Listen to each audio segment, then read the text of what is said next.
Ipinanganak si Anne sa pamilyang biniyayaan ng labis na kayamanan. Ang kanilang mansyon ay tila palasyo sa gitna ng lungsod, napapalibutan ng malawak na hardin, mga fountain na may kumikinang na tubig, at mahigit 10 sasakyan na nakaparada sa garahe. Sa bawat sulok ng kanilang tahanan, makikita ang mga bagay na sumisigaw ng karangyaan, mga mamahaling chandelier na gawa sa kristal, antigong kasangkapan, at mga likhang sining na galing pa sa ibang bansa. Ang kanyang kwarto ay parang suite sa isang 5-star na hotel. Kumpleto sa walk-in closet na punong-puno ng mga designer clothes, sapatos at bag. Simula pagkabata, nasanay na si Anne na makuha ang anumang naisin niya. Kapag gusto niya ng bagong laruan, hindi lamang isa ang binibili para sa kanya, kundi buong koleksyon. Kapag nagustuhan niya ang isang damit na nakita sa fashion show, agad na ino-order ito ng kanyang ina kahit hindi pa ito available sa bansa. Maging ang kanyang pagkain ay kailangang perpekto. Hindi niya kinakain ang mga ulam na hindi ayon sa kanyang panlasa. "Ayoko ng ganito, mama. Ang pangit ng itsura." Madalas niyang sinasabi, at palaging may nakahandang chef na susunod sa kanyang kagustuhan. Sa eskwela, hindi siya basta-basta nakikipagkaibigan. Pinipili niya ang mga kaklaseng ka-level niya. Iyong mga may kotse, branded ang gamit, at nakakapagbakasyon sa ibang bansa tuwing bakasyon. Kapag may kaklase siyang simple lang ang pamumuhay, hindi niya ito pinapansin. Kung minsan, naririnig siya ng iba na nagsasabing, "Bakit kasi pinapayagan ng school na makapasok ang mga ganyan dito? Ang hirap nilang kausap." Bukod kay Anne, ang kanyang mga magulang na sina Edward at Cecilia ay kilala rin sa kanilang kayabangan. Si Edward ay isang business tycoon na nagmamay-ari ng ilang kilalang kumpanya, habang si Cecilia naman ay aktibo sa mga charity events, hindi dahil nais nilang tumulong, kundi para maipakita ang kanilang generosity sa publiko. Sa tuwing may mga bisita sa kanilang bahay, lagi nilang sinisiguro na ipakita ang kanilang yaman. Ang chandelier na yan ay in order pa namin sa Italy. Ang mga furniture naman ay puro handcrafted mula sa Europe. Pagmamalaki ni Cecilia habang ipinapasyal ang mga bisita sa bahay. Kapag may hindi sila kasundo, madalas nilang sabihin, "Hindi kami nakikipag-usap sa mga taong hindi marunong magbigay ng respeto. Kailangan nilang malaman kung sino ang kausap nila." Ang ganitong pag-uugali ay natutunan ni Anne mula sa kanyang mga magulang. Naniniwala siyang ang respeto ay nakukuha lamang sa pamamagitan ng pera at kapangyarihan. Ngunit sa kabila ng kanilang karangyaan, hindi maitatanggi ang labis na pagkayabang ni Anne. Mahilig siyang ipakita ang kanyang lifestyle sa social media. Mga larawan sa mamahaling restaurant, suot ang pinakamahal na damit, at mga larawan ng kanilang bakasyon sa mga eksklusibong lugar. Sa bawat post, hindi nawawala ang mga caption na tila ba nagpapamuka sa iba ng kanilang estado sa buhay. Living the dream, o kaya naman, not everyone can afford this kind of luxury. Isang araw, habang nasa high-end na mall si Anne kasama ang kanyang ina, may batang nagtitinda ng sampagwita na lumapit sa kanila. "Bili na po kayo, ate," sabi ng bata na may ngiting pilit. Ngunit imbes na kaawaan, ibinaba ni Anne ang kanyang sunglasses at sinabing, "Hindi mo ba nakikita? Hindi bagay sa akin ang sampagwita mo." Tumawa siya at sinabihan ng kanyang ina, "Mama, bakit pinapayagan ng mga ganito dito? Sobrang nakakababa ng ambience ng mall." Nagpatuloy ang ganitong pag-uugali ni Anne habang lumalaki siya. Sa paniniwala niya, ang mundo ay umiikot lamang sa mga mayayaman tulad nila. At ang mga tao ay kailangang magpasalamat kung bibigyan sila ng pansin. Ngunit ang hindi niya alam, darating ang araw na babaliktad ang kanyang mundo. At ang karangyaan at kayabangan ay hindi sapat upang makuha ang tunay na respeto at pagmamahal mula sa iba. Sa kabila ng marangyang buhay ni Anne, dumating ang isang pagkakataong hindi inaasahan. Habang namimili ng mga libro sa isang sikat na tindahan, nakilala niya si Marco, isang binatang nagtatrabaho bilang tindero roon. Si Marco ay simple, mabait, at may masayahing personalidad na agad nakatawag ng pansin kay Ann, hindi dahil sa kung ano ang suot niya o sa yaman, kundi dahil tila iba ito sa mga taong nakakasalamuha niya araw-araw. Sa kanilang unang pag-uusap, nasabi ni Marco na mahilig din siyang magbasa ng mga classic novels, na siyang paborito rin ni Ann. "Mahilig ka pala sa Pride and Prejudice," sabi ni Marco. Bit-bit ang isang kopya ng libro. "Maganda yan, hindi ba? Ipinapakita nito na hindi lahat ng mayaman ay masaya at hindi lahat ng mahirap ay miserable." Bahagyang natawa si Ann, ngunit hindi niya ito sineryoso.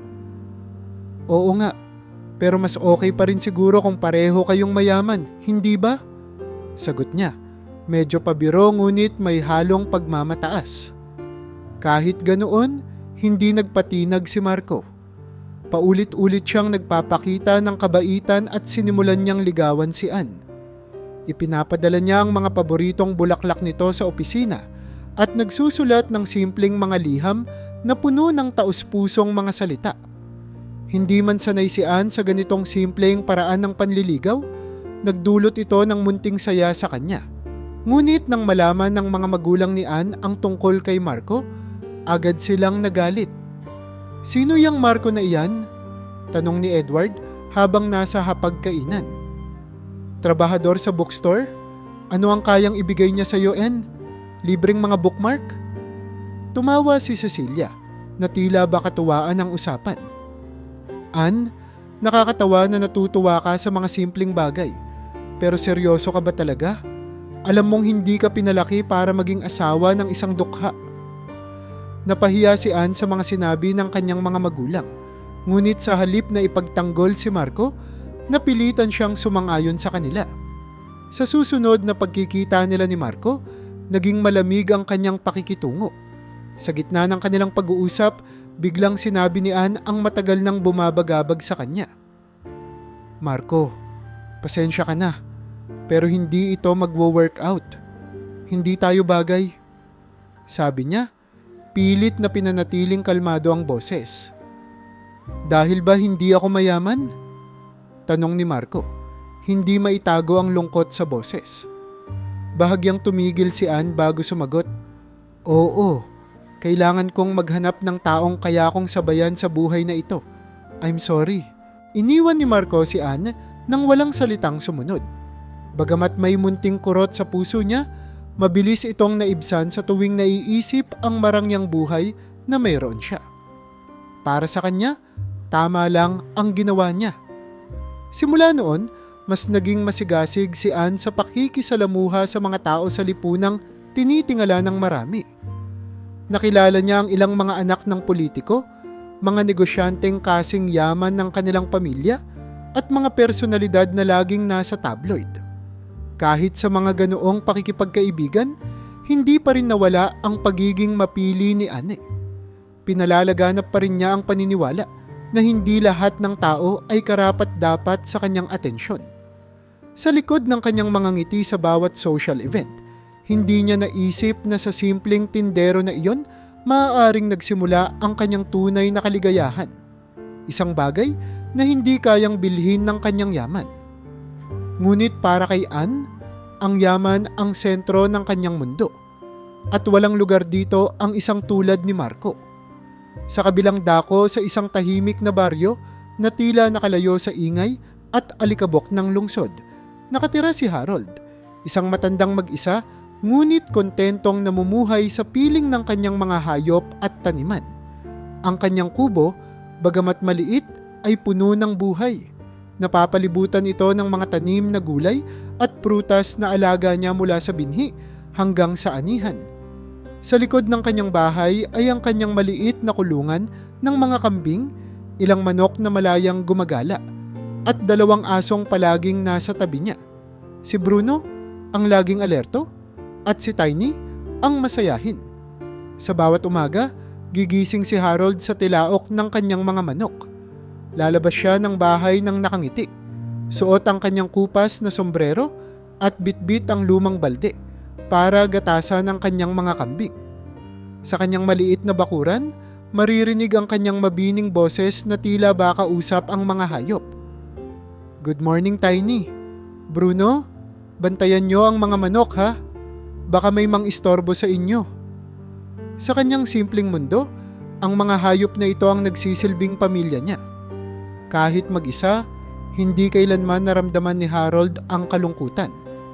Ang bawat araw ay puno ng sigla at kahulugan.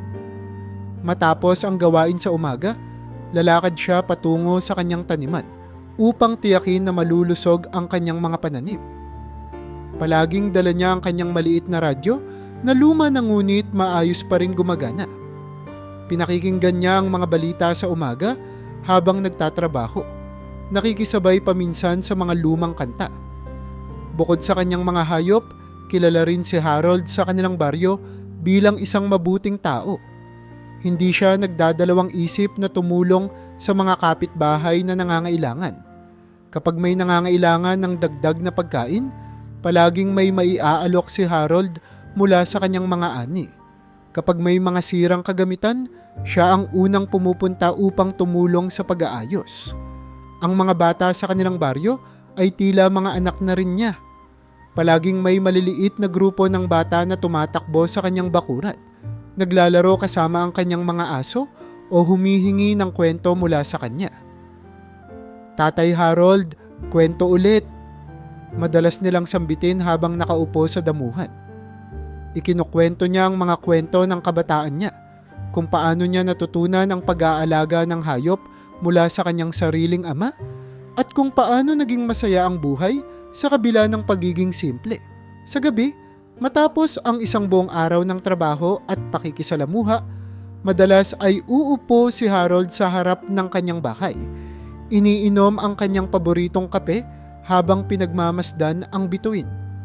Sa katahimikan ng gabi, nagmumuni-muni siya, hindi tungkol sa kung ano ang kulang sa kanya, kundi kung gaano siya kaswerte sa kung ano ang meron siya. "Salamat Diyos ko sa isa pang araw." Mahina niyang bulong, kasabay ng malamig na hangin na dumadampi sa kanyang mukha. Sa ganitong payak na buhay, natutunan ni Harold ang tunay na kahulugan ng kasiyahan. Hindi ito tungkol sa kung anong meron ka, kundi kung paano mo pinapahalagahan ang mga bagay na nasa harapan mo. Habang ang mundo sa labas ng baryo ay abala sa paghahanap ng yaman at tagumpay, si Harold ay kontento na sa bawat tilaok ng manok, sa tunog ng alon ng ilog malapit sa kanyang bahay, at sa bawat ngiti ng mga batang nagtatawag sa kanya ng Tatay Harold. Siya ay isang simpleng tao, ngunit ang kanyang puso ay puno ng yaman na hindi kailanman kayang bilhin ng pera. Samantala, habang lumalaki si Anne, naging malinaw sa kanya na nais niyang magkaroon ng buhay na hindi lamang marangya, kundi puno rin ng glamour at atensyon. Gusto niyang magtrabaho sa isang larangang magpapakita ng kanyang kagandahan, tikas, at kakayahang maging sentro ng atensyon. Sa isang family dinner, habang pinag-uusapan nila ang mga plano sa hinaharap, ibinunyag niya ang kanyang plano. "Gusto kong maging stewardess," anya, habang nakataas ang kilay at may kumpiyansang tiningnan ang kanyang mga magulang. "Stewardess? Mabuti naman anak," sagot ng kanyang ama. "Bagay sa iyo ang trabaho sa eroplano. Nakikita mo ang buong mundo habang maganda ka pa rin." Tumango naman si Cecilia, ang kanyang ina, habang naglalagay ng mamahaling singsing sa daliri. "Tama ang papa mo, pero dapat siguraduhin mong nasa pinakamahusay na airline ka. Hindi ka bagay sa mga pangkaraniwang kumpanya." Napangiti si Anne. Alam niyang sa kanyang estado, kakayahan at itsura, walang dahilan para hindi siya magtagumpay. "Siyempre mama, hindi naman ako tatanggap ng basta-basta trabaho." Simula noon, naging abala si Anne sa paghahanda para sa kanyang pangarap. Enrolled siya sa mga high-end na workshops kung saan tinuruan siya ng tamang postura, customer service, at etiquette. Naglaan din siya ng oras sa pag-aaral ng iba't ibang wika upang magkaroon ng edge sa industriya. Ngunit sa bawat hakbang, hindi nawala ang pagiging mapili niya. Madalas niyang pintasan ang kanyang mga kaklase sa training kapag hindi nila nagagampanan ang tamang galaw. Bakit ba ang bagal ng reflex nila? Parang hindi bagay na magtrabaho sa eroplano, komento niya sa kanyang kaibigan. Sa kabila ng kanyang mga puna, determinado si Ann na makapasa. Nang dumating ang araw ng pagsusulit para sa isang kilalang airline, ipinakita niya ang lahat ng natutunan niya. Suot ang kanyang pinakamagandang business attire, tumayo siya ng tuwid sa harap ng mga recruiters. Hindi nagtagal, natanggap niya ang balita. Isa siya sa mga pumasa. Sa bahay, iniabot niya ang liham ng kumpirmasyon sa kanyang mga magulang. Sinabi ko na sa inyo, kaya ko ito. Sabi niya ng may halong pagmamalaki. Congratulations anak, ani Edward habang iniabot ang isang baso ng champagne. Iyon ang gusto kong makita. Isang anak na hindi pumapayag sa second best. Hindi nagtagal, dumaan si Ann sa mahigpit na training ng airline. Bukod sa pag-aaral ng safety protocols at in-flight procedures, kasama rin sa kanilang training ang pagsasanay sa tamang pakikitungo sa iba't ibang uri ng pasahero. Ngunit kahit sa mga sitwasyong kailangang maging pantay ang pagtingin sa lahat, hindi maalis kay Ann ang pagiging mapili. Sa tuwing may grupo silang pinakikiharapan, madalas niyang husgahan ang ibang trainees. Bakit kaya natanggap ang mga ito? Hindi naman bagay maging stewardess. Bulong niya minsan sa isa niyang kasamahan na galing din sa prominenteng pamilya. Sa kabila ng kanyang mga puna at mataas na pamantayan, natapos ni Ann ang training ng may mataas na marka. Tinanggap siya bilang isa sa mga cabin crew ng isang sikat na international airline. Ang kanyang mga magulang ay labis na proud. Sa unang pagkakataon sa kanyang buhay, nakaramdam si Ann ng tunay na tagumpay na siya mismo ang nagsikap para makamit. Ngunit hindi pa rin nawawala ang kanyang pagiging mapili. Isang ugali na magdadala ng pagsubok sa kanyang bagong trabaho. Habang handa na siyang sumabak sa buhay stewardess, hindi niya alam na darating ang mga pagkakataong susubok sa kanyang ugali at pananaw sa buhay. Dumating na ang araw na matagal nang hinihintay ni Ann. Ang kanyang unang araw bilang isang opisyal na stewardess. Isinusuot niya ang uniforme ng airline na may kasamang perpektong makeup at maayos na hairstyle. Sa bawat hakbang niya papunta sa paliparan, ramdam ang kanyang kumpiyansa. Nakatingin siya sa salamin habang nasa loob ng sasakyan, pinagmamasdan ang kanyang sarili. Bagay na bagay sa akin ang uniformeng ito, sabi niya sa kanyang sarili. Pagpasok niya sa briefing room, pansin agad ang kanyang tikas at ganda. Ngunit hindi rin nawala ang kanyang pagiging mapili. Habang pinakikinggan ng senior crew na nagbibigay ng huling paalala bago ang flight, bahagyang umikot ang mata niya nang makita ang ibang crew na hindi niya inaakalang magiging kasamahan niya. Mukhang hindi pantay ang pag-a-apply ng lipstick ng iba. Bulong niya sa sarili. Nakakahiya kung makikita ito ng mga pasahero. Nang magsimula ang boarding, agad na tumayo si Ann sa tabi ng pintuan ng eroplano. Ngumingiti habang sinasalubong ang mga pasahero. Ngunit sa bawat grupo ng pasahero na dumaraan, hindi maiwasang mapansin niya ang kanilang kasuotan. Good morning. Welcome aboard. Bati niya sa isang pamilya na mukhang pagod sa biyahe. Ngunit pagkatalikod nila, sumimangot siya. Hindi ba nila naisip mag-ayos muna bago sumakay? Bulong niya sa kasamahan. Samantala, sa kabilang bahagi ng airport, naroon si Harold. Bitbit ang kanyang lumang bag at suot ang simpleng polo na may kaunting mantsa mula sa alagang kambing. Nag-aalala siya, ngunit masaya sa kabila ng lahat. Matagal na niyang hindi nakikita ang kanyang anak at ngayon ay iniimbitahan siya nito para magbakasyon sa ibang bansa. Pagpasok niya sa eroplano, agad siyang napansin ni Ann. Sa gitna ng maayos na damit ng ibang pasahero, ang simpleng pananamit ni Harold ay tila labis na kakaiba para kay Ann. Napansin niya ang bahagyang pagkaluma ng polo nito at ang bitbit nitong bag na halatang gamit na. "Excuse me, sir," sabi ni Ann na may bahagyang ngiti ngunit halatang pilit. "Pasensya na, pero hindi ka ba nagkamali ng flight?" May dress code po kami dito at mukhang hindi ito naaangkop. Nagulat si Harold ngunit nanatiling mahinahon. Pasensya na, Hija. Ako si Harold, pinapauwi ako ng anak ko. Ito ang flight ko patungong Canada. Tama naman, hindi ba?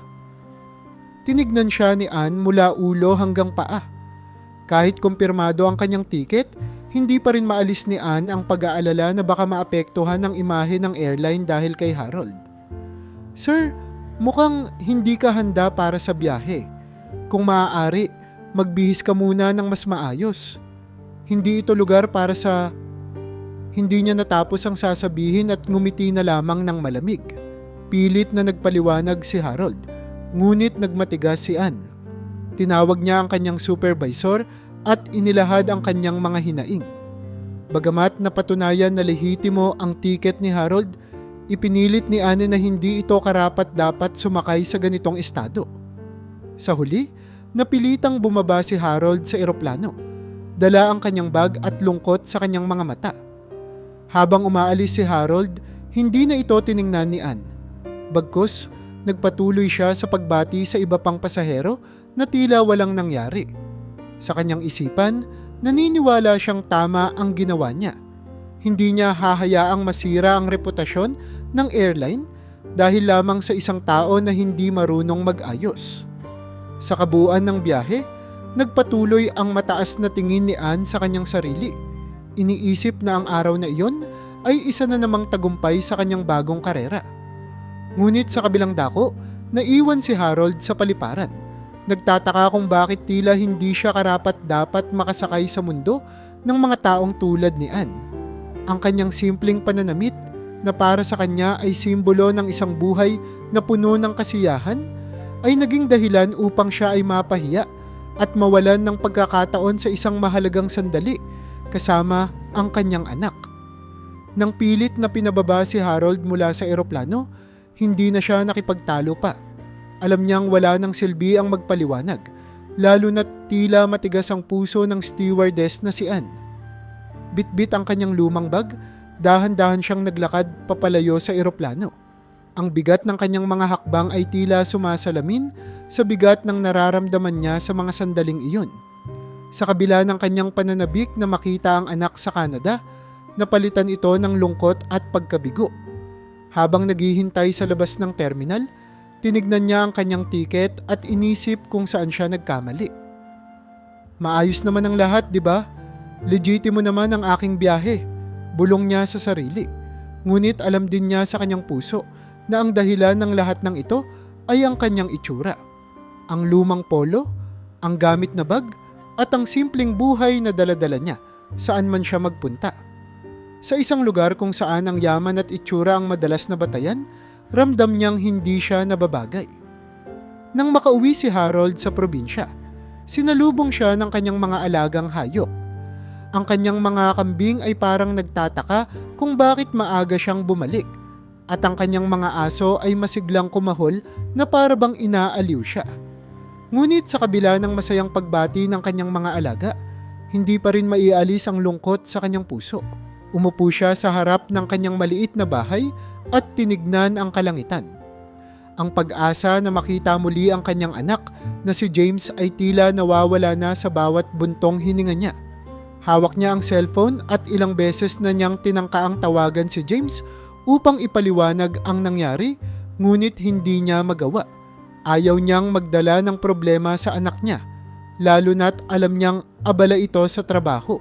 Sa kabilang banda, si James, na isang matagumpay na negosyante sa Canada, ay labis na nagtataka kung bakit hindi dumating ang kanyang ama sa kanilang napagkasunduang oras. Nakapagpareserba na siya ng hotel at naghanda ng mga plano para sa kanilang paglalakbay. Ngunit walang Harold na dumating. Tinangka niyang tawagan ng ama ngunit hindi ito sumasagot. Sa halip, tumawag siya sa airline upang alamin kung ano ang nangyari sa biyahe ni Harold. Sa kanyang pagtatanong, nabanggit ng isang empleyado ang insidente sa eroplano, kung paano pinababa ang isang pasahero dahil sa hindi angkop nitong kasuotan. Nang marinig ito ni James, tila sumabog ang kanyang galit. Pinababa nila ang tatay ko? Dahil lang sa damit? Napakuyom siya ng kamao habang iniisip kung paano nagawa iyon ng mga tauhan ng airline. Hindi nagtagal, tumawag siya sa regional manager ng airline upang humingi ng paliwanag. Sa gitna ng kanilang pag-uusap, nabanggit ang pangalan ng stewardess na si Anne bilang isa sa mga dahilan ng insidente. Ang galit ni James ay lalo pang lumala. Hindi niya matanggap na ang kanyang ama, na itinuring niyang inspirasyon sa kanyang tagumpay, ay ginanito lamang ng mga tauhan ng airline na siya mismo ang may-ari. Siguraduhin mong maiparating sa babaeng iyon ang galit ko, mariing sabi ni James sa manager. I want her to understand the gravity of what she did. Hindi ko palalampasin ito. Sa probinsya, si Harold ay nanatiling tahimik. Hindi niya alam na nalaman na ng kanyang anak ang buong pangyayari. Sa simpleng buhay na kinasanayan niya, hindi niya inakala na ang isang maliit na insidente ay magdudulot ng malaking pagbabago.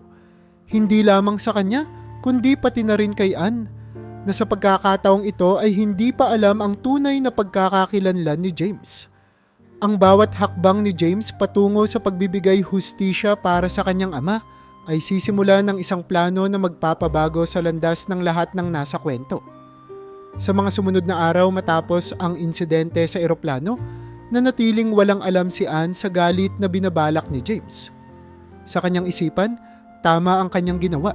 Hindi niya hahayaang masira ang imahe ng airline dahil lamang sa isang pasaherong, ayon sa kanya, hindi marunong mag-ayos. Tila walang bakas ng pagsisisi sa kanyang kilos at nagpatuloy siya sa trabaho na parang walang nangyayari. Ngunit ang kapalaran ay may ibang plano. Isang linggo matapos ang insidente, tumanggap si Anne ng tawag mula sa opisina ng regional manager. Pinagpupulong ang lahat ng crew na nasa flight noong araw na iyon, kabilang na siya. Sa pagdating niya sa conference room, naroon na ang ilan sa kanyang mga kasamahan. Nakaramdam siya ng tensyon, ngunit hindi nagpakita ng kaba. Matapos ang ilang sandali, pumasok ang isang matangkad at maayos ang postura na lalaki. Si James, ang anak ni Harold. Hindi pa niya kilala si James sa unang tingin, ngunit napansin niya agad ang presensya nitong nangingibabaw. Tumayo si James sa harap ng grupo, hawak ang ilang dokumento, at sinimula ng pulong. Marahil ay narinig na ninyo ang insidente noong isang linggo. Panimula niya, malamig ang tono, at gusto kong siguraduhin na ang ganitong klaseng pagtrato sa ating mga pasahero ay hindi na mauulit kailanman. Habang nagsasalita si James, dahan-dahang nag-iba ang ekspresyon ni Anne. May kung anong pamilyar sa mukha ng lalaki, ngunit hindi pa rin niya maikonekta ito. Nang matapos ang kanyang maikling pananalita, tumingin si James kay Anne. Miss Anne, anya, ikaw ba ang stewardess na nagdesisyong pababain ang pasaherong si Harold? Tumango si Anne, pilit na nananatiling kalmado.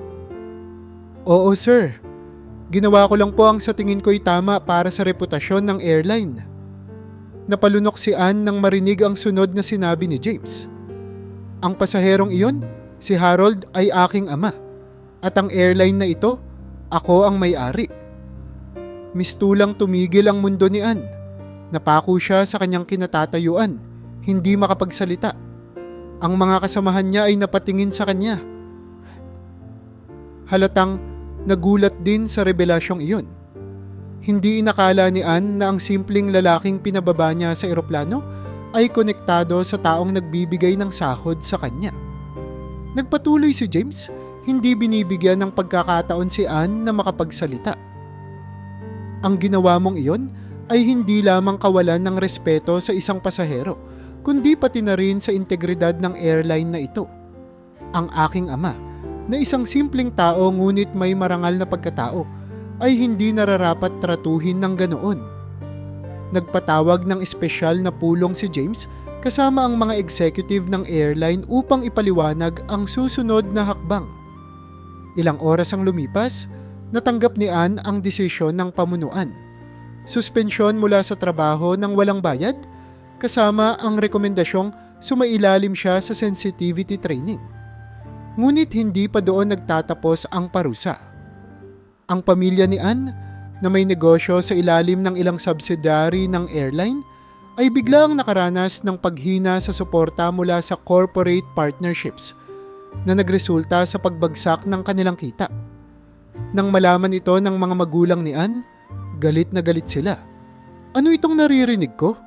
Ang buong pamilya natin ay nadamay dahil sa pagkakamali mo. Sigaw ni Edward, ang kanyang ama. Si Cecilia naman, na palaging mataas ang tingin sa sarili, ay hindi rin maitago ang sama ng loob. Hindi mo ba alam kung sino ang binangga mo? Pinahiya mo tayo. Habang naririnig ni Anne ang mga salitang ito, hindi niya napigilang makaramdam ng hiya. Sa unang pagkakataon, naramdaman niya ang bigat ng kanyang ginawa. Hindi lamang ang kanyang trabaho ang naapektuhan, kundi pati na rin ang kanyang pamilya. Sa kanyang pag-iisa, naisip niya ang mga nakaraang insidente, kung saan palaging mas mataas ang tingin niya sa sarili kaysa sa iba. Ang insidenteng ito ay tila naging salamin na nagpakita ng lahat ng kanyang pagkukulang. Minsan, habang nakatingin sa salamin, tinanong niya ang sarili, tama ba talaga ang mga ginagawa ko?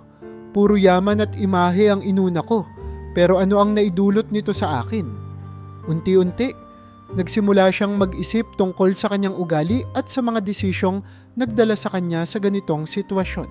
Hindi pa niya alam kung paano itatama ang lahat ng ito. Ngunit sa kanyang puso, alam niyang oras na upang magbago. Isa itong masakit na leksyon, ngunit baka ito rin ang maging daan upang matutunan niya ang tunay na halaga ng respeto, pagkumbaba, at pagmamahal.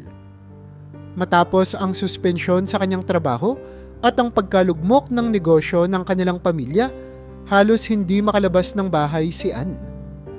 Para sa isang taong sanay na sanay sa atensyon at papuri, napakahirap para sa kanya ang harapin ang kahihiyan at mga pag-uusig mula sa iba. Ilang araw siyang nagkulong sa kanyang kwarto, iniisip ang lahat ng nangyari.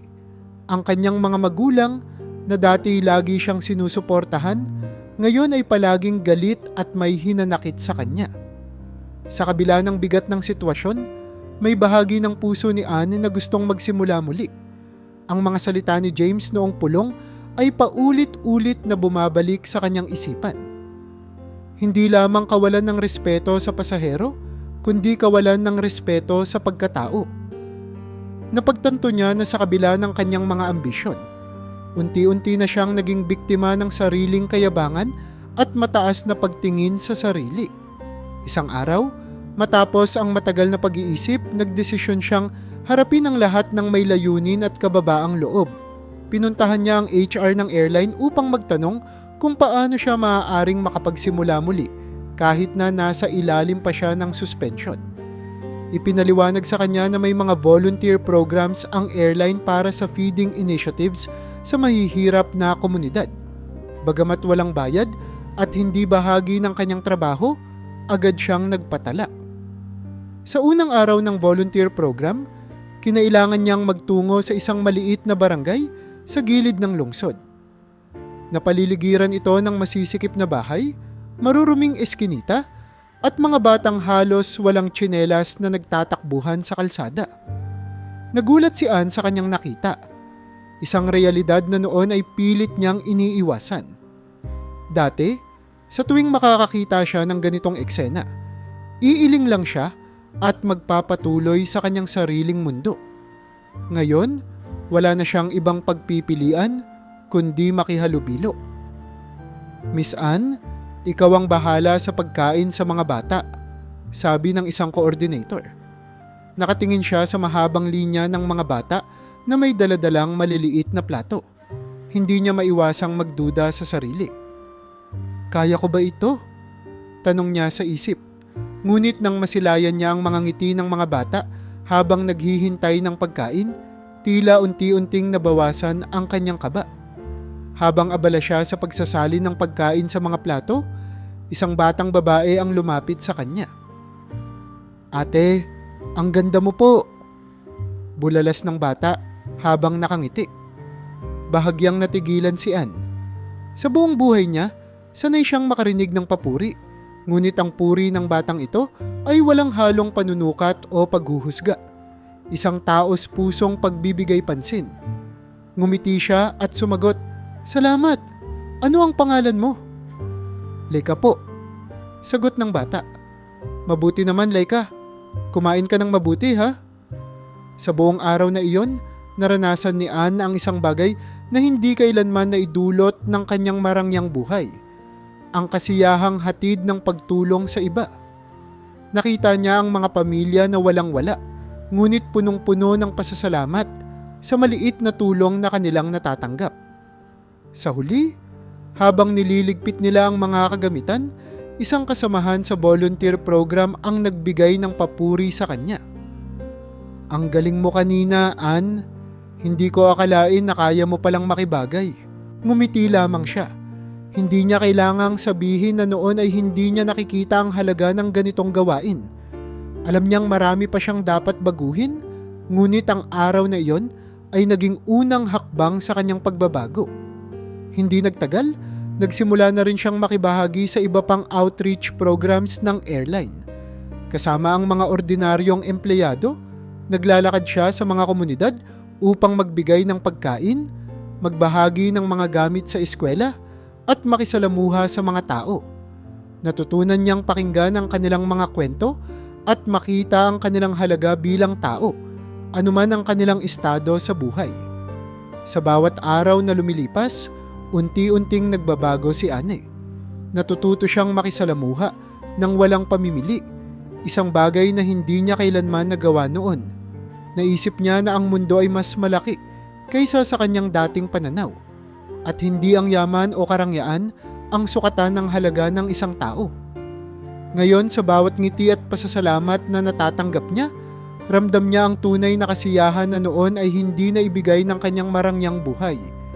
Ngunit sa kabila ng lahat ng ito, hindi niya maiwasang maisip ang lalaking si Harold, ang taong sa isang iglap ay naging simbolo ng kanyang mga maling gawa. Ang ideya ng muling pagkikita nila ay nagpapahirap sa kanya. Alam niyang hindi siya mapapatahimik hanggat hindi siya humihingi ng tawad. Ngunit kailan at paano? Sa kabila ng lahat ng kanyang pinagdaraanan, nanatiling bukas ang puso niya na balang araw ay maipapakita niya kay Harold na siya ay nagbabago na. Sa sumunod na buwan, nagpatuloy si Anne sa pag-volunteer sa mga programa ng airline. Sa bawat feeding program na kanyang sinasalihan, tila lumalawak ang kanyang pangunawa sa mundo. Sa bawat bata at pamilyang nakilala niya, unti-unti niyang napagtatanto ang kahalagahan ng pagiging totoo at mabuting tao. Ngunit kahit gaano karaming beses niyang subukan, nananatili sa kanyang isipan ang ginawa niya kay Harold. Alam niyang kailangang may gawin siya upang maitama ang kanyang pagkakamali. Isang araw, nakatakda silang pumunta sa isang mas malayong komunidad para sa feeding program. Habang papalapit ang bus sa lugar, napansin ni Anne ang luntiang tanawin, ang mga bukirin, malalaking puno at maliliit na kubo.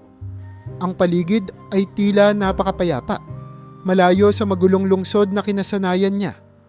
Pagbaba niya sa bus, inutusan sila ng team leader na maghanda ng pagkain para sa mga residente habang pinapakilala ang mga bagong volunteer na makakasama nila.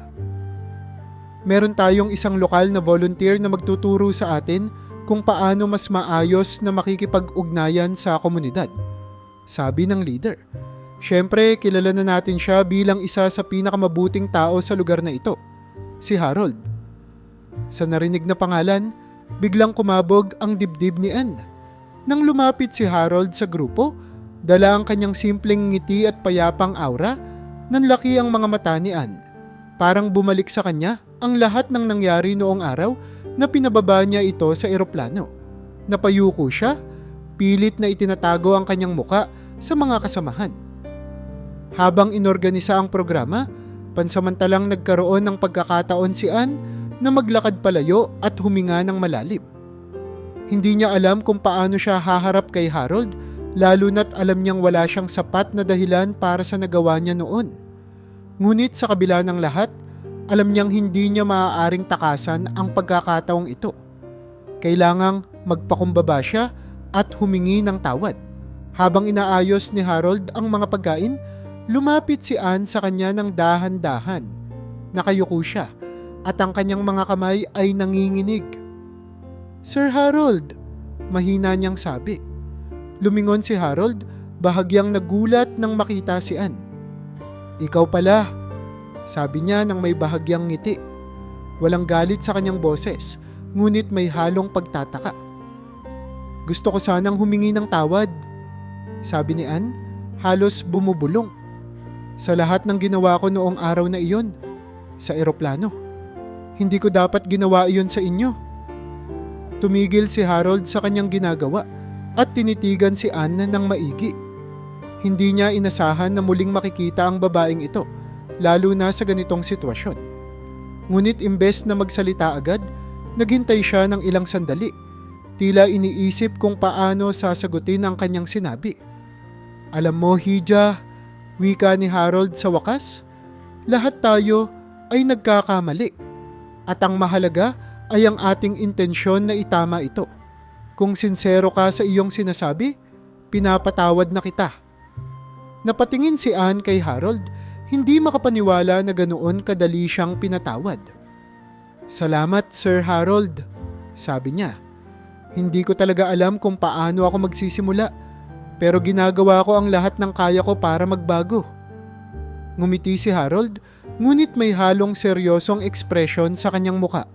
"Tandaan mo, Hija, ang pagpapakumbaba ay hindi lamang pagsasabi ng sorry. Kailangang manggaling ito sa puso. Ang tunay na pagbabago ay nakikita sa gawa, hindi sa salita." Napalunok si Anne. Alam niyang tama si Harold. Ang pagpapatawad na ibinigay sa kanya ay hindi isang madaling responsibilidad. Isa itong paalala na kailangang magpatuloy siya sa kanyang pagbabago. Sa buong araw na iyon, mas malapit na niyang nakilala si Harold.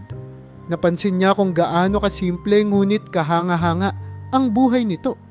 Sa bawat oras na magkasama sila, mas naiintindihan ni Anne kung bakit ganoon na lamang ang respeto ng komunidad para kay Harold. Tinuruan siya ni Harold kung paano makitungo sa mga bata, paano magsalita ng may malasakit, at paano pahalagahan ang maliliit na bagay. Sa pagtatapos ng araw, habang pauwi na ang grupo, napatingin si Anne kay Harold mula sa malayo. Alam niyang hindi niya malilimutan ang araw na ito. Hindi lamang niya nakita ang taong kanyang ginawan ng mali. Nakita rin niya ang isang bagong landas patungo sa pagiging isang mas mabuting tao.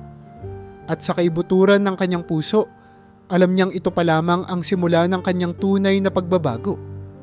Ilang linggo matapos ang insidente sa feeding program, kung saan nagkita sina Harold at Anne, dumating si James sa probinsya upang bisitahin ang kanyang ama. Hindi niya masyadong naipapakita kay Harold ang kanyang presensya sa nakaraang mga taon, dahil sa kanyang abalang buhay bilang CEO ng isang malaking airline. Sa pagkakataong ito, desidido siyang bumawi at ipakita sa kanyang ama kung gaano niya pinahahalagahan ang kanilang relasyon. Pagdating ni James sa kubo ni Harold, nakita niya ang kanyang ama na nakaupo sa isang kahoy na upuan sa ilalim ng isang malaking puno. Hawak ang isang maliit na libro habang pinagmamasdan ang kanyang mga hayop. Sa likuran ay naroon ang mga kambing na tahimik na nanginginain at ang dalawang aso ni Harold na nakahiga malapit sa kanyang mga paa. Ang tanawin ay payapa at tila larawan ng isang mundong walang anumang alalahanin. "Pa," tawag ni James habang papalapit. Napatingin si Harold at agad nang ngumiti nang makita ang kanyang anak. "James, anak, hindi ko akalaing darating ka ngayon," sabi ni Harold habang tumayo at sinalubong ang anak ng yakap. "Kumusta ka? Bakit bigla kang napadpad dito?" "Gusto ko lang maglaan ng oras para sa iyo, pa," sagot ni James. Halatang may bahagyang pagsisisi sa kanyang tono.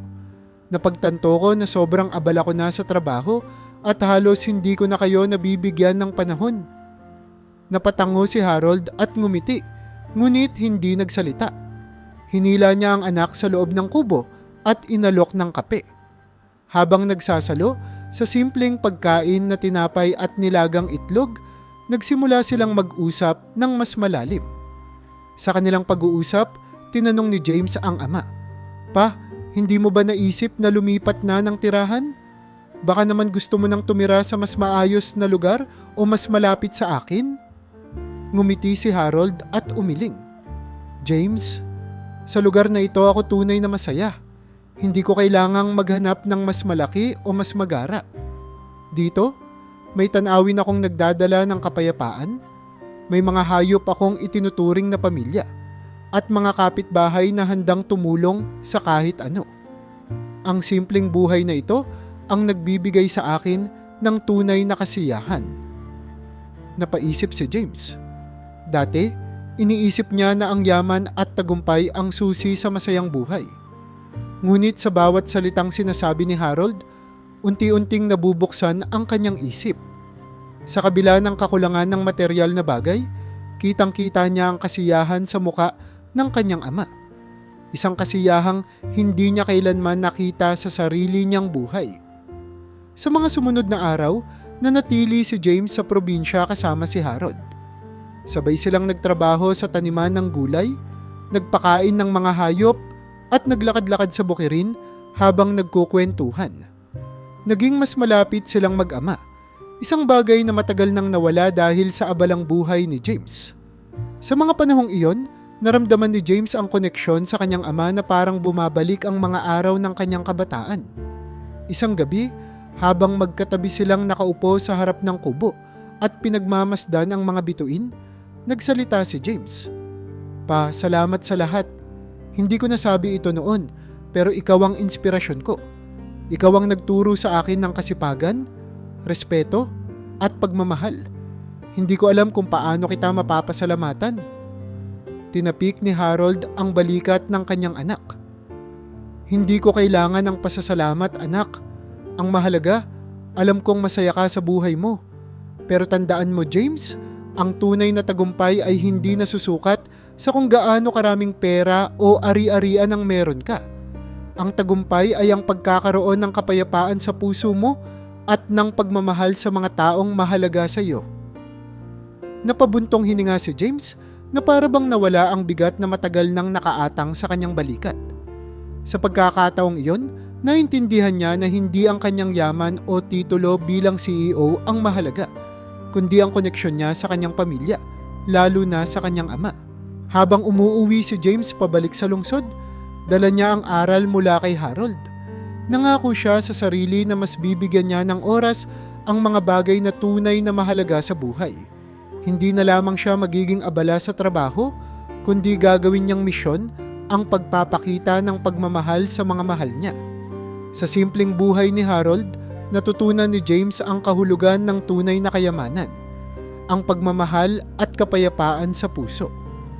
Matapos ang muling pagkikita ni Anne at Harold, mas tumibay ang determinasyon ni Anne na itama ang kanyang mga pagkakamali. Ang mga salita ni Harold na ang pagpapakumbaba ay kailangang magmula sa puso ay naging gabay niya sa kanyang bawat hakbang. Nais niyang baguhin ang kanyang sarili.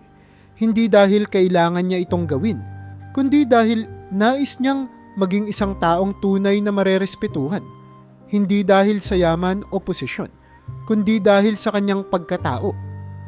Unang hakbang ni Anne ang paglayo sa kanyang dating mga kaibigan. Napagtanto niyang ang karamihan sa kanila ay nananatili sa tabi niya dahil sa kanyang estado sa buhay. Ang mga usapan nila, na noon ay tila normal lamang, ay napuno ng pagpapakita ng kayabangan at pagmamaliit sa iba. Isa-isa niyang iniiwasan ang mga ito hanggang sa tuluyang naputol ang kanilang koneksyon. Sa simula, nag-iwan ito ng lungkot kay Anne, ngunit natutunan niyang yakapin ang katahimikan kaysa ang pagiging bahagi ng isang mapanirang grupo. Sa halip na maghanap ng pansamantalang aliw, nagdesisyon siyang maghanap ng mga bagong kaibigan na magbibigay ng positibong impluwensya sa kanya. Sa pamamagitan ng kanyang volunteer work sa airline feeding programs at outreach projects, nakilala niya ang mga taong simple, ngunit may malalim na malasakit sa kapwa. Isa sa kanila si Lisa, isang ground crew employee ng airline na madalas niyang minamaliit noon. Ngayon, Natutunan niyang pahalagahan si Lisa at ang kanyang kwento. Isang single mom na nagtatrabaho upang maitaguyod ang kanyang 2 anak. Alam mo, Ann, hindi ko akalaing magiging magkaibigan tayo. Sabi ni Lisa minsang sabay silang nag-aayos ng mga donation packs. Ngumiti si Ann at sinabing, Lisa, hindi rin ako makapaniwala na napakalimitado pala ng pananaw ko noon. Salamat at binigyan mo ako ng pagkakataon na patunayan ang sarili ko. Bukod sa pagbibigay ng oras sa mga programang ito, nagsimula rin siyang mag-isip ng mga paraan para makabawi sa mga taong nagawan niya ng mali sa nakaraan. Isa sa mga ginawa niya ay ang personal na pakikipag-usap sa ilang empleyado ng airline na madalas niyang pinapagalitan o minamaliit noon. Lumapit siya sa isang crew na si Miguel na madalas niyang sinisita noon dahil hindi nito laging naisasabay ang kilos sa kanyang mataas na pamantayan. Miguel, sabi ni Ann, bitbit ang isang tasa ng kape. Gusto ko sanang humingi ng tawad. Alam kong hindi ko naging patas ang trato ko sa iyo noon. Pasensya ka na. Nagulat si Miguel sa sinabi ni Ann ngunit tinanggap niya ang kanyang paghingi ng tawad. Salamat, Ann. Hindi ko inasahan ito pero natutuwa akong makita kang nagbabago. Bukod sa mga personal na pakikipag-ayos, tumutulong din si Ann sa mga programang nagbibigay suporta sa mga empleyado ng airline. Kapag may mga nangangailangan ng tulong, tulad ng pagbabayad ng hospital bills o pag-aaral ng kanilang mga anak, siya ang unang nagbibigay ng donasyon. Ginagamit niya ang natitira pa niyang ipon para sa mga programang ito at hindi na niya iniisip kung makikita ng iba ang kanyang ginagawa. Sa tuwing tinutulungan niya ang iba, mas nakikita niya ang kahalagahan ng kanyang ginagawa. Napagtanto niya na ang tunay na kaligayahan ay nagmumula sa pagbibigay, hindi sa pagtanggap. Sa bawat araw na dumadaan, mas nagiging masaya siya, hindi dahil sa material na bagay, kundi dahil sa pakiramdam ng pagiging kapaki-pakinabang sa iba. Habang nagbabago ang kanyang ugali, unti-unti ring bumabalik ang respeto ng mga tao sa kanya, maging ang kanyang mga magulang na noong una ay hindi matanggap ang kanyang mga pagbabago, ay nagsimulang makita ang positibong epekto nito. Si Edward, ang kanyang ama, ay minsang lumapit sa kanya. Ann, hindi ko inaasahan na magagawa mo ang lahat ng ito. Sa totoo lang, mas proud ako sa iyo ngayon kaysa noon. Bagamat alam niyang malayo pa ang kanyang tatahakin upang tuluyang mabura ang kanyang masamang reputasyon, ang bawat araw ay isang hakbang patungo sa mas mabuting ane. Alam niyang marami pa siyang kailangang gawin, ngunit sa kaibuturan ng kanyang puso, sigurado siyang nasa tamang landas na siya. Hindi nagtagal, narating kay James ang balita tungkol sa mga pagbabagong nagaganap kay Anne. Mula sa kanyang mga empleyado at sa mga ulat ng HR ng airline, napag-alaman niya ang masinsinang pagsisikap ni Ann na itama ang kanyang mga pagkakamali. Ang mga kwento ng kanyang volunteer work, personal na pakikipag-ayos sa mga nasaktan niya, at ang pagbibigay niya ng oras at yaman sa mga nangangailangan ay nagbigay kay James ng bagong pananaw sa dating mapagmataas na stewardess. Isang araw, habang nasa opisina si James, isang ulat mula sa kanyang CSR, Corporate Social Responsibility, team ang dumating. Nabanggit doon ang aktibong pakikilahok ni Ann sa feeding programs at ang kanyang pakikipag-usap sa mga empleyado ng airline na dati niyang minamaliit. Nabasa ni James ang bahagi ng ulat.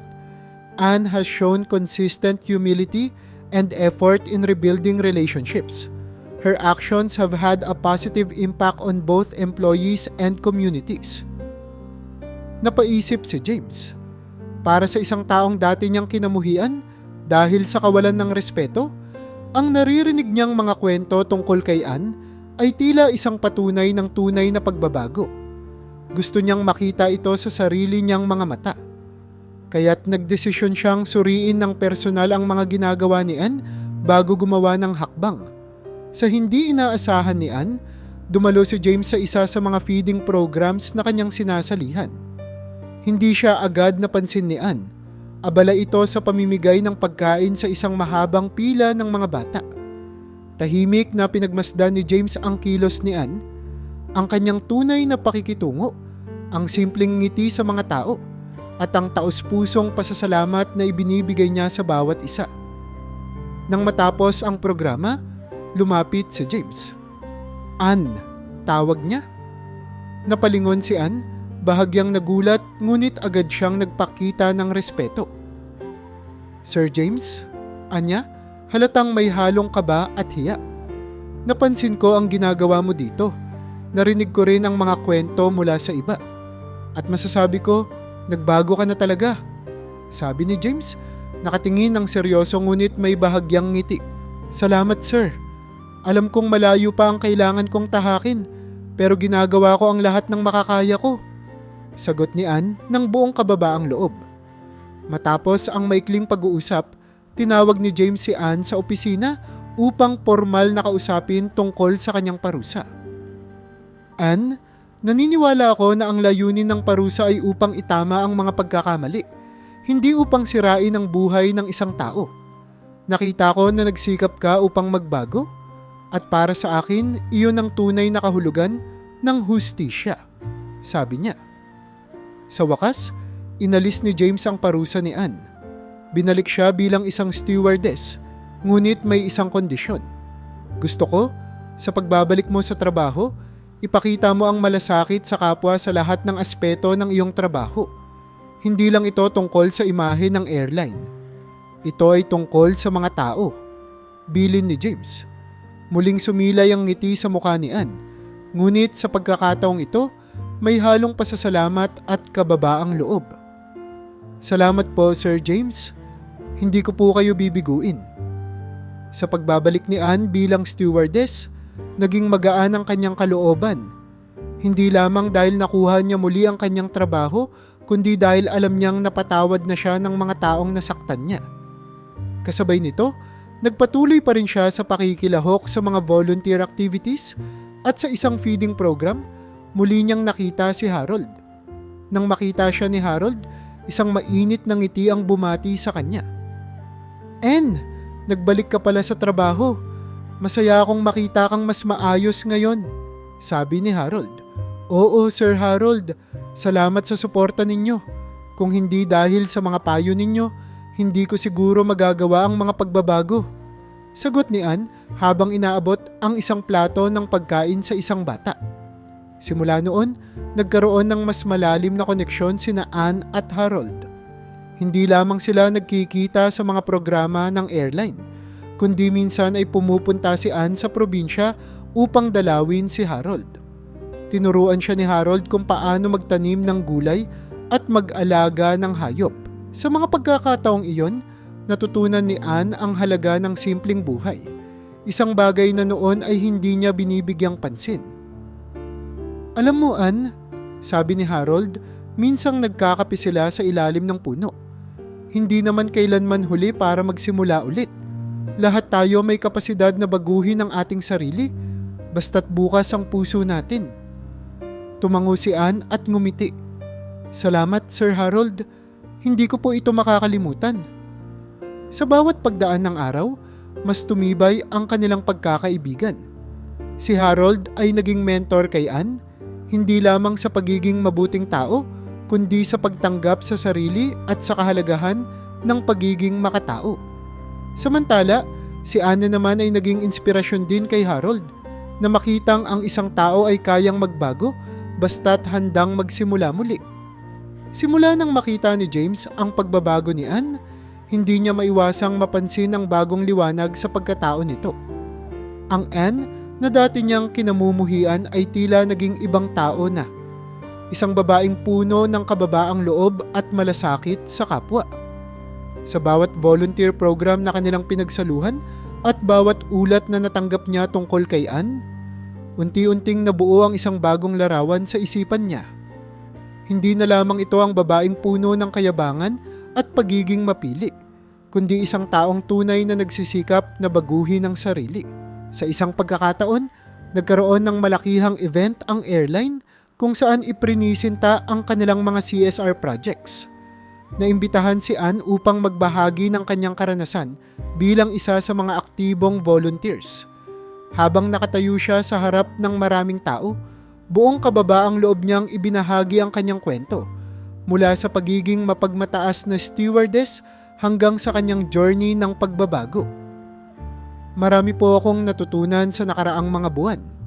Natutunan ko po na hindi nasusukat ang halaga ng tao sa kayamanan o estado sa buhay, kundi sa kung paano siya nakikitungo sa iba. Natutunan ko ring tanggapin ang mga pagkakamali ko at itama ang mga ito, hindi lamang para sa sarili ko, kundi para sa mga taong nasaktan ko. Sabi ni Ann habang bahagyang nanginginig ang boses. Habang pinapanood siya ni James mula sa audience, ramdam niya ang katapatan sa bawat salitang binibitawan ni Ann. Ang kanyang puso na dati puno ng galit sa babaeng ito ay unti-unting lumambot. Nagsimulang bumuo si James ng paghanga sa kanya, hindi dahil sa pisikal nitong kagandahan, kundi dahil sa tapang at determinasyon nitong magbago. Hindi nagtagal, naging mas madalas ang kanilang pagkikita dahil sa mga proyekto ng airline. Sa tuwing magkasama sila, hindi maiwasan ni James ang makaramdam ng kakaibang saya. Naging mas bukas siya kay Ann, nagkukwento ng kanyang mga plano, pati na rin ang hirap na dinanas niya sa pag-abot ng tagumpay bilang CEO. Sa bawat usapan, mas lalong nabubuo ang koneksyon nila. Samantala, si Ann ay nakaramdam din ng bagong emosyon kay James. Sa kabila ng kanyang galit at parusang ipinataw noon, nakita niya ang pagkatao nito bilang isang responsableng anak at leader. Unti-unti niyang naramdaman ang paghanga na nauwi sa damdaming higit pa roon. Ngunit sa tuwing naiisip niya ang mga nagawa niya noong nakaraan, napapaatras siya. Paano niya maaaring aminin ang nararamdaman kung ang kanilang kwento ay nagsimula sa isang malubhang pagkakamali? Isang gabi, matapos ang isang matagumpay na event ng airline, nagkaroon ng pagkakataon sina James at Ann na mag-usap ng mas pribado. Habang naglalakad sila sa hardin ng venue, napansin ni James ang katahimikan ni Ann. "Ann, mukhang marami kang iniisip," sabi ni James, nakatingin sa kanya. Bahagyang napangiti si Ann. "Hindi naman, sir. Iniisip ko lang kung gaano kalayo na ang narating ko mula sa araw na iyon." Tumigil si James sa paglalakad at tumingin kay Ann. "Alam mo, Ann, hindi ko inasahan na magbabago ka ng ganito. Sa totoo lang, isa ka sa mga taong pinakanagalit ako noon. Pero ngayon, isa ka na sa mga taong pinakapinapahalagahan ko." Nanlaki ang mata ni Ann sa narinig. Hindi niya inaasahan ang ganoong pag-amin mula kay James. Ngunit bago pa man siya makapagsalita, nagpatuloy ito. "Nakita ko ang totoo sa likod ng kayabangan mo noon. Isa kang mabuting tao, Ann. Hindi ko lang ito nakita noon dahil natatakpan ng pride at galit ang mata ko," sabi ni James, na bahagyang nag-aalangan ngunit totoo ang bawat salita. Sa kabila ng kasiyahang naramdaman ni Ann sa sinabi ni James, nanatili siyang tahimik. Sa kanyang puso, nararamdaman niya rin ang parehong damdamin. Ngunit pinili niyang itago ito. "Paano ko maaaring aminin ang nararamdaman ko?" tanong niya sa sarili. "Ang dami kong nagawang mali. Hindi ko kayang harapin ang posibilidad na hindi niya matanggap ang nararamdaman ko." Nagpasya siyang ngumiti na lamang. "Salamat, Sir James. Malaki ang naitulong niyo sa akin. Kung hindi dahil sa inyo, hindi ko magagawang magbago." Tila nais pang magsalita ni James, ngunit nagdesisyon siyang huwag nang itulak pa ang usapan. Alam niyang may tamang oras para sa lahat, at kung anuman ang nararamdaman niya, hihintayin niyang maging handa si Ann. Sa kanilang huling sandali sa gabing iyon, nagpatuloy silang mag-usap, ngunit sa kaibuturan ng kanilang mga puso, alam nilang isang bagong damdamin ang unti-unting umuusbong sa kanilang dalawa. Matapos ang maraming buwan ng pagbabago at pagtutulungan, unti-unting nagkakaroon ng malinaw na direksyon ang mga buhay ni Ann at James. Ang kanilang madalas na pagkikita sa mga proyekto ng airline ay nagdala ng hindi maiiwasang pag-usbong ng damdamin sa isa't isa. Si James, na dati puno ng galit at hinanakit, ay natutunang tanggapin ang posibilidad ng pagmamahal sa babaeng minsang nagdala ng sakit sa kanyang pamilya. Si Anne naman, na dating punong-puno ng kayabangan, ay natutong buksan ang kanyang puso at tanggapin ang damdamin para kay James, sa kabila ng kanyang mga nakaraang pagkakamali. Isang gabi, matapos ang isang matagumpay na feeding program sa lungsod, nagkaroon ng pagkakataon si James na kausapin si Anne ng mas pribado. Nasa ilalim sila ng isang malaking puno habang pinapanood ang mga kumikislap na ilaw mula sa mga bahay sa malayo. Anne, panimula ni James, na tila may halong kaba ang boses. Gusto kong malaman mo na sa kabila ng lahat, hindi ko inaasahan na hahantong tayo sa ganitong punto. Ang dami nating pinagdaanan, pero ang pinakaimportante sa akin ay kung paano tayo nagbago para sa mas mabuti. Napatingin si Anne sa kanya, halata ang pagtitimpi ng emosyon. James, hindi ko alam kung ano ang sasabihin ko. Ang lahat ng ito, ang pagbabago ko, ay hindi magiging posible kung hindi mo ako binigyan ng pagkakataon. Ngumiti si James at kinuha ang kamay ni Anne. Gusto kong ipagpatuloy natin ito, Anne. Hindi lamang para sa atin, kundi para sa mga tao sa paligid natin. Gusto kong makasama ka sa bawat hakbang ng buhay ko. Hindi na napigilan ni Anne ang kanyang emosyon. Tumango siya habang tumutulo ang luha sa kanyang mga mata. James, ang tagal kong iniwasan ang nararamdaman ko dahil sa hiya. Pero ngayon, sigurado na ako. Gusto ko rin na maging bahagi ka ng buhay ko. Mula sa sandaling iyon, naging magkasintahan sina James at Anne. Ang kanilang relasyon ay hindi lamang batay sa pagmamahalan, kundi sa mutual na layunin na maging mas mabuting tao para sa isa't isa at para sa kanilang paligid. Isa sa kanilang unang proyekto bilang magkasintahan ay ang pagtulong kay Harold. Sa kanilang pagbisita sa probinsya, naisip nila na ang simpleng farm ni Harold ay maaaring maging isang community farm na makatutulong sa mga nakapaligid na pamilya. Sa tulong ng resources ni James at ng mga koneksyon ni Anne, binigyan nila ng bagong anyo ang farm. Naglagay sila ng modernong irrigation system, nagtayo ng isang maliit na warehouse para sa mga ani, at nagdala ng mga bagong binhi at kagamitan.